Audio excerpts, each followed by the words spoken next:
This is the Making Noise podcast. What I think I've learned most with this band of misfits is how music is embodied in performance, right? There's a way that I watch Emma play and watch her physicality and know what that sounds like without her having to touch the hair to the bow, the hair to the string. That's how a violin works. Right? Like I don't need to know what instrument Alex is playing to know what kind of sound he's creating, right? There is an embodiment, there's an active physical engagement in the music that I think drew all of us together. That's become really important to how we perform, particularly as young people. And that's been a really big part of our development, is saying, this is young music and we're young performers with the energy to actually take this and build it into our bodies in a way that is both physical and effective, and also expressive. You know, we did the Chirino Correndo di Strada almost a year ago today, December 3rd, 2019. Are you kidding me? Is it the 3rd? It My is God. December 3rd. Oh my God, happy anniversary. Thank you. It would have been right now, we would have been prepping to go on stage. It's a 45-minute piece, right? But everybody learned every damn second of it. And then, you know, you're on stage for 45 minutes together, and there are moments where I know I can trust my flute player. I know she's going to make this gesture right here because I know her as a performer, and that will give me the momentum to take this line somewhere, which Robbie will pick up later in the bar, right? Like there's sort of that, the same way we hand off responsibilities and tasks and details in the running of the ensemble happens. It's learned from within the musical environment. And that I think has been a big push for us in learning each other as musicians, is seeing that in both the professional and the musical realm of what we do. That's fantastic. It's important that we're all friends. Oh, sure. And we're all just really willing to just do things. I think that's a big part of it also. We're just all passionate about it. And like, it's just really rare to find like a group that doesn't have like one person who's not quite putting in the effort, or like that just happens more commonly than everyone really pulling their weight. And yeah, I feel like even before our first official concert together, we all really trusted each other to pick up slack like that, just like we do in our planning and stuff.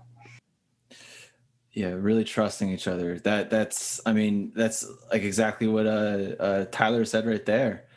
Clearly that resonates throughout your entire ensemble, that trust.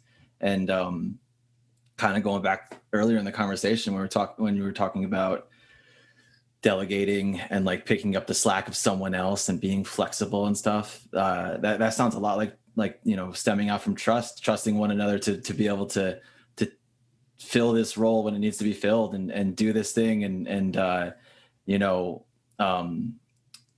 take one for the team if you have to, right? It's a weird saying. Very much so. Very much so. It's like, I'm willing to sacrifice for this group. I mean, we all know we're not going to be paid by this group for a while, right? None of us are making money off of anything we do. But if you're listening and you'd like to give us money, our Venmo is Alinéa Ensemble. Kidding, we don't have a Venmo. We probably should.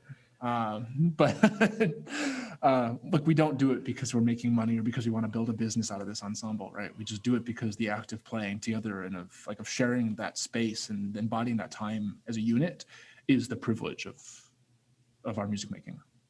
Ooh, that was beautiful. I like that. There we go. That's like the cherry on the cake. Is that the saying? Is that how you say that? Cherry on the cake? That sounds wrong. Icing on the cake. Icing on the cake. God, I'm a jackass. English is just a bad language. Don't worry about it. But you know, talking about that, like that trust in performance. God, there was our first concert.